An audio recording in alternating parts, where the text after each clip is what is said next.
Hi everyone, welcome to my cooking vlog. ಇವತ್ತು soya ಚಂಕ್ಸ್ನ use ಮಾಡಿಕೊಂಡು ಸಿಂಪಲಾಗಿ ಪಲಾವ್ ಯಾವ ರೀತಿ ಮಾಡೋದು ಅಂತ ನೋಡೋಣ ಬನ್ನಿ. ನಾನ್ ವೆಜ್ ಎಲ್ಲ ಮಾಡಲ್ವಲ್ಲ, ಆ ಟೈಮಲ್ಲಿ ಮಾರ್ನಿಂಗ್ ಎಲ್ಲ ನಾನ್ ವೆಜ್ ಮಾಡಲ್ಲ ನೋಡಿ, ಆ ಟೈಮಲ್ಲೂ ಸಹ ತುಂಬ ಚೆನ್ನಾಗಾಗುತ್ತೆ. ಇಲ್ಲಾಂದರೆ ಯಾವತ್ತೂ ನಾನ್ ವೆಜ್ ಮಾಡ್ಕೊಳ್ಳಲ್ಲ, ಮಧ್ಯಾಹ್ನ ಲಂಚ್ ಟೈಮಲ್ಲೂ ಸಹ ಮಾಡ್ಕೊಳ್ಬೋದು. ನಾನ್ ವೆಜ್ ತಿಂದಂಗೆ ಆಗುತ್ತೆ ಅಲ್ವಾ, ಸ್ವಲ್ಪ ಚೆನ್ನಾಗಿ ಅನಿಸುತ್ತೆ. ಬನ್ನಿ ಯಾವ ರೀತಿ ಮಾಡೋದು ಅಂತ ನೋಡೋಣ. ನಾನಿಲ್ಲಿ ಸ್ವಲ್ಪ ಬೀನ್ಸ್ ಮತ್ತು ಕ್ಯಾರೆಟ್ನ ಕಟ್ ಮಾಡಿ ಇಟ್ಕೊಂಡಿದ್ದೀನಿ, ಒಂದೆರಡು ಟೊಮೊಟೊ ಮತ್ತು ಈರುಳ್ಳಿನೂ ಅಷ್ಟೇ. ನಂತರ ರುಬ್ಲಿಕ್ಕೆ ಸ್ವಲ್ಪ ಮಸಾಲೆಗಳನ್ನ ರೆಡಿ ಮಾಡಿಬಿಟ್ಟು ಇಟ್ಕೊಂಡಿದ್ದೀನಿ, ತುಂಬ ಚೆನ್ನಾಗಾಗುತ್ತೆ ನೋಡಿ. ಫಸ್ಟ್ ನಾನಿಲ್ಲಿ ರುಬ್ಲಿಕ್ಕೆ ಸ್ವಲ್ಪ ಪುದೀನ, ಕೊತ್ತಂಬರಿ ಸೊಪ್ಪು, ಚಕ್ಕೆ, ಲವಂಗ, ಒಂದು ಪಲಾವ್ ಮಸಾಲ ಒಂದು ತೊಗೊಂಡಿದ್ದೀನಿ, ಬೆಳ್ಳುಳ್ಳಿ, ಶುಂಠಿ, ಒಂದು 4 ಹಸಿಮೆಣಸಿನ್ಕಾಯಿ, ಸ್ವಲ್ಪ ಸೊಂಪಕಾಳು, 2 ಏಲಕ್ಕಿ, ಸ್ವಲ್ಪ ಚಕ್ಕೆ ಲವಂಗವನ್ನು ತೊಗೊಂಡಿದ್ದೀನಿ. ಇಷ್ಟೇ ಸಾಕು, ತುಂಬ ಮಸಾಲ ಆಗಿಬಿಡುತ್ತೆ. ನಂತರ ಒಂದು ಬೌಲಷ್ಟು ಸೋಯಾ ಚಂಕ್ಸ್ನ ತೊಗೊಂಡಿದ್ದೀನಿ ಮತ್ತು ಬೀನ್ಸ್ ಕ್ಯಾರೆಟ್ನ ಉದ್ದುದಾಗೆ ಹೆಚ್ಕೊಂಡು ಇಟ್ಕೊಂಡಿದ್ದೀನಿ. ಸೋಯಾ ಚಂಕ್ಸ್ನ ಸ್ವಲ್ಪ ನೆನೆಸ್ಕೊಬೇಕಾಗುತ್ತೆ, ಅದರಿಂದ ನಾನು ಸ್ವಲ್ಪ ನೀರನ್ನು ಬಿಸಿಗೆ ಇಟ್ಕೊಂಡಿದ್ದೆ.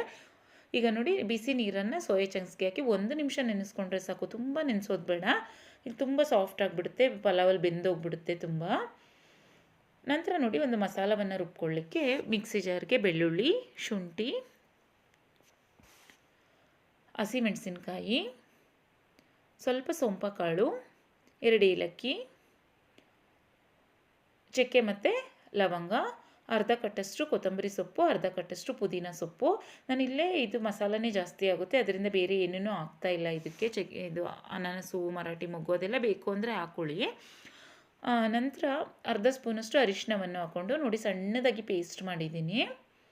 ಈ ಥರ ನುಣ್ಣಗೆ ರುಬ್ಕೋಬೇಕು ಮಿಕ್ಸಿ ಜಾರಲ್ಲಿ. ಈಗ ಸೋಯಾ ಚಂಕ್ಸ್ ಸಹ ನೆಂದಿದೆ ನೋಡಿ, ಅದನ್ನು ರುಬ್ಕೊಳ್ಳೋದ್ರೊಳಗೆ ಈಗ ಅದನ್ನು ಹಿಂಡ್ಕೊಬೇಕು. ತುಂಬ ನೆನೆಸ್ಕೊಬಾರ್ದು, ತುಂಬ ನೆನೆಸ್ಕೊಂಬಿಟ್ರೆ ತುಂಬ ಸಾಫ್ಟ್ ಆಗಿಬಿಡುತ್ತೆ, ತಿನ್ನೋಕ್ಕೆ ಸಿಗೋದೇ ಇಲ್ಲ ಅದು. ದಪ್ಪ ಸೋಯಾ ಚಂಕ್ಸ್ ಇದೆ ನೋಡಿ, ಸಣ್ಣ ಸೋಯಾ ಚಂಕ್ಸ್ ಬರುತ್ತೆ ನೋಡಿ, ಅದನ್ನು ಸ್ವಲ್ಪ ಜಾಸ್ತಿ ನೆನೆಸಿದ್ರು ಅದು ಸ್ವಲ್ಪ ರಫ್ ಇರುತ್ತೆ. ಈ ದಪ್ಪ ಸೋಯಾ ಚಂಕ್ಸ್ ತುಂಬ ರಫ್ ಏನಿರಲ್ಲ, ಸ್ವಲ್ಪನೇ 1 ನಿಮಿಷ ನೆನೆಸ್ಬಿಟ್ರೆ ಸಾಫ್ಟ್ ಆಗಿಬಿಡುತ್ತೆ ನೋಡಿ. ಬಿಸಿ ನೀರು ನೋಡಿ ಹಿಂಡ್ಲಿಕ್ಕೆ ಸ್ವಲ್ಪ ಕಷ್ಟ ಆಗುತ್ತೆ, ಅದಕ್ಕೊಂದು ಸ್ವಲ್ಪ ತಣ್ಣೀರು ಹಾಕ್ಕೊಂಡು ನಂತರ ಹಿಂಡ್ಕೊಳ್ಳಿ. ಅದು ನಾನು ಬಿಸಿ ನೀರು ಹಾಗೆ ಹಿಂಡ್ಕೊಳ್ತಾ ಇದ್ದೀನಿ, ಸ್ವಲ್ಪ ಕಷ್ಟ ಆಗ್ತಿತ್ತು ಅದು ಹಿಂಡ್ಲಿಕ್ಕೆ, ಏಕೆಂದರೆ ಇನ್ನೂ ತಣ್ಣಗಾಗಿರಲಿಲ್ಲ, ಕುದಿಯೋ ನೀರು ಹಾಕಿದ್ದೆ ಅಲ್ವಾ, ಅದು ಹಾಗೇ ಇನ್ನೂ ಬಿಸಿ ಬಿಸಿಯಾಗೇ ಇತ್ತು, ತುಂಬಾ ಕಷ್ಟ ಆಗುತ್ತೆ. ಅದಕ್ಕೆ ತಣ್ಣೀರು ಹಾಕ್ಬಿಟ್ಟು ಸ್ವಲ್ಪ ಅದನ್ನು ಹಿಂಡ್ಕೊಳ್ಳಿ, ತುಂಬ ಚೆನ್ನಾಗಿ ಹಿಂಡ್ಕೊಳ್ಬೋದು. ಆಗ ನೋಡಿ ಈ ರೀತಿ ಚೆನ್ನಾಗಿ ಹಿಂಡ್ಕೊಳ್ಬೇಕು, ಆಗ ಸೋಯಾ ಚಂಕ್ಸ್ ಸಹ ಫ್ರೆಶ್ ಆಗುತ್ತೆ, ಅದಕ್ಕೆ ಏನೇ ಒಂದು ಪೌಡರ್ ಹಾಕಿದರೂ ಸಹ ಕ್ಲೀನ್ ಆಗುತ್ತೆ ಅದು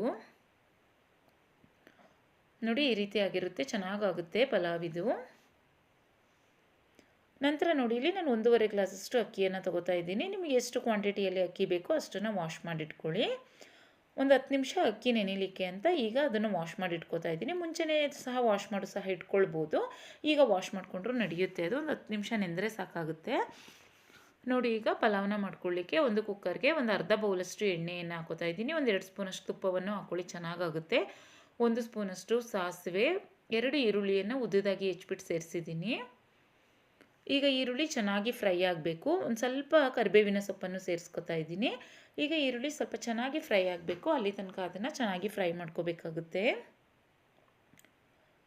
ಈಗ ನೋಡಿ, ಈರುಳ್ಳಿ ಚೆನ್ನಾಗಿ ಫ್ರೈ ಆಯಿತು ನೋಡಿ, ಸ್ವಲ್ಪ ಕಲರ್ ಚೇಂಜ್ ಆಗಬೇಕು, ಅಲ್ಲಿ ತನಕ ಅದನ್ನು ಫ್ರೈ ಮಾಡ್ಕೋಬೇಕು. ಈಗ ಇದಕ್ಕೆ ನಾವೇನು ಸೋಯಾ ಚಂಕ್ಸ್ನ ವಾಶ್ ಮಾಡಿ ಇಟ್ಕೊಂಡಿದ್ವೋ ಅಲ್ವಾ, ಹಿಂಡ್ಬಿಟ್ಟು ಅದನ್ನು ಸೇರಿಸ್ಕೊಬೇಕು. ಸಾರಿ, ನಾನು ಸ್ವಲ್ಪ ಬೀನ್ಸ್ ಸೇರಿಸ್ಕೊತಾ ಇದ್ದೆ, ನಂತರ ಅದಕ್ಕೆ ಸೋಯಾ ಚಂಕ್ಸ್ನ ಸೇರಿಸ್ಕೊತಾ ಇದ್ದೀನಿ. ಫಸ್ಟು ಸೋಯಾ ಚಂಕ್ಸ್ನ ಸೇರಿಸ್ಕೊಳ್ಳಿ, ಅದನ್ನು ಹಾಗೆ ತಿರುಗಿಸ್ಕೊಂಡ್ರೆ ಸಾಕು, ತುಂಬ ಏನು ಫ್ರೈ ಮಾಡೋದೇನು ಬೇಡ, ಎಣ್ಣೆಯಲ್ಲಿ ಫ್ರೈ ಮಾಡಿಕೊಂಡ್ರೆ ಟೇಸ್ಟ್ ಚೆನ್ನಾಗಿ ಬರುತ್ತೆ ಅಂತ ಅಷ್ಟೇ. ಈಗ ನೋಡಿ, ಅದನ್ನು ಈರುಳ್ಳಿ ಹಾಕಿದ್ಮೇಲೆ ಸೋಯಾ ಚಂಕ್ಸ್ನ ಹಾಕ್ಬಿಟ್ಟು ಸ್ವಲ್ಪ ಫ್ರೈ ಮಾಡಿಕೊಂಡ್ರೆ ಸಾಕು. ನಂತರ ಏನೇನು ತರಕಾರಿ ತೊಗೋತೀವಿ, ಬೀನ್ಸ್ ಕ್ಯಾರೆಟೇ ತೊಗೊಬೇಕು ಅಂತ ಇದೇನಿಲ್ಲ, ಗೆಡ್ಡೆಕೋಸು ಹಾಕೊಂಡ್ರೂ ಸಹ ತುಂಬ ಚೆನ್ನಾಗಾಗುತ್ತೆ. ನಮ್ಗೆ ಯಾವುದು ಇಷ್ಟ ಆಗುತ್ತೆ, ಹೂಕೋಸು ಹಾಕಿದ್ರೂ ಸಹ ತುಂಬ ಚೆನ್ನಾಗಾಗುತ್ತೆ. ಯಾವುದು ತರಕಾರಿ ಇರುತ್ತೆ ಅದನ್ನು ಕಟ್ ಮಾಡಿಬಿಟ್ಟು ಹಾಕ್ಕೊಂಡ್ರೆ ಆಯಿತು ಅಷ್ಟೇ. ಆಲೂಗೆಡ್ಡೆ ಹಾಕಿದರೂ ಸಹ ತುಂಬ ಚೆನ್ನಾಗಾಗುತ್ತೆ. ಈಗ ನೋಡಿ, ಒಂದು ಸ್ವಲ್ಪ ಫ್ರೈ ಆದಮೇಲೆ ಅದಕ್ಕೆ ನಾವು ರುಬ್ಕೊಂಡಿದ್ವಲ್ವ ಮಸಾಲ, ಅದನ್ನು ಸಹ ಸೇರಿಸ್ಕೊಂಡು 1 ನಿಮಿಷ ಫ್ರೈ ಮಾಡಿಕೊಂಡ್ರೆ ಸಾಕು, ತುಂಬ ಏನು ಫ್ರೈ ಮಾಡೋದೇನು ಬೇಡ. ಈಗ ನೋಡಿ, ಚೆನ್ನಾಗಿ ಅದು ಹಸಿ ವಾಸನೆ ಹೋಗುತ್ತೆ, 1 ನಿಮಿಷ ಫ್ರೈ ಮಾಡಿಕೊಂಡ್ರೆ ಸಾಕು. ನಾನೆಲ್ಲ ಮೀಡಿಯಮ್ ಫ್ಲೇಮಲ್ಲೇ ಫ್ರೈ ಮಾಡ್ಕೋತಾ ಇದ್ದೀನಿ, ತುಂಬ ಸಣ್ಣ ಉರಿಯಲ್ಲಿ ಫ್ರೈ ಮಾಡಿಕೊಂಡ್ರೆ ಒಂದು 2 ನಿಮಿಷ ಫ್ರೈ ಮಾಡ್ಕೋಬೇಕಾಗುತ್ತೆ. ನಾನು ಎಲ್ಲವನ್ನು ಮೀಡಿಯಮ್ ಫ್ಲೇಮಲ್ಲೇ ಮಾಡ್ಕೋತಾ ಇರೋದ್ರಿಂದ 1 ನಿಮಿಷ ಸಾಕಾಗುತ್ತೆ. ನಂತರ ನೋಡಿ 2 ಟೊಮೊಟೊವನ್ನು ಸಣ್ಣದಾಗಿ ಹೆಚ್ಚಿಬಿಟ್ಟು ಸೇರಿಸ್ಕೊಂಡಿದ್ದೀನಿ. ಟೊಮೊಟೊನೂ ಅಷ್ಟೇ ಸ್ವಲ್ಪ ಸಾಫ್ಟ್ ಆಗಬೇಕು, ಅಲ್ಲಿ ತನಕ ಫ್ರೈ ಮಾಡ್ಕೋಬೇಕಾಗುತ್ತೆ. ನೋಡಿ ಈಗ ಟೊಮೊಟೊ ಸಾಫ್ಟ್ ಆಯಿತು. ಈಗ ಅಷ್ಟು ಫ್ರೈ ಮಾಡಿಕೊಂಡ್ರೆ ಸಾಕಾಗುತ್ತೆ.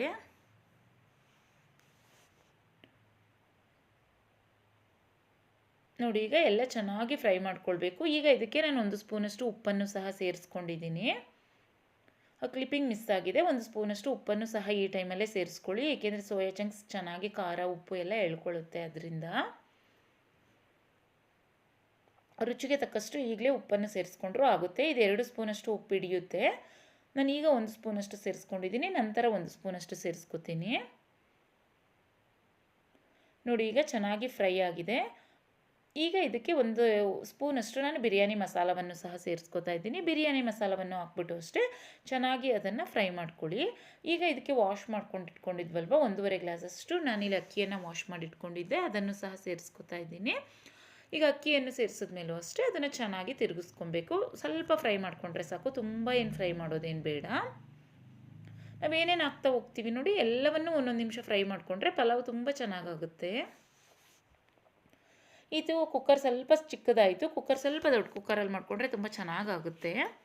ಈ ಕುಕ್ಕರ್ ಏನಂದರೆ 1 ಗ್ಲಾಸಷ್ಟು ಮಾತ್ರ ಅಳತೆಗೆ ಸರಿಯಾಗುತ್ತೆ. 1.5 ಗ್ಲಾಸಷ್ಟು ತುಂಬಿಡುತ್ತೆ ಕರೆಕ್ಟಾಗಿ ಅದು. ಆ ಥರ ಮಾಡಿಕೊಂಡಾಗ ಒಂದು ಸ್ವಲ್ಪ ಪಲಾವಿಗೆ ಇದಾಗುತ್ತೆ. ಅಂದರೆ ದೊಡ್ಡ ಕುಕ್ಕರಲ್ಲಿ ಮಾಡ್ಕೋಬೇಕು, ಇಲ್ಲಾಂದರೆ ಪಾತ್ರೆಯಲ್ಲಿ ಮಾಡಿಕೊಂಡ್ರೆ ಇನ್ನೂ ಚೆನ್ನಾಗಿ ಬರುತ್ತೆ.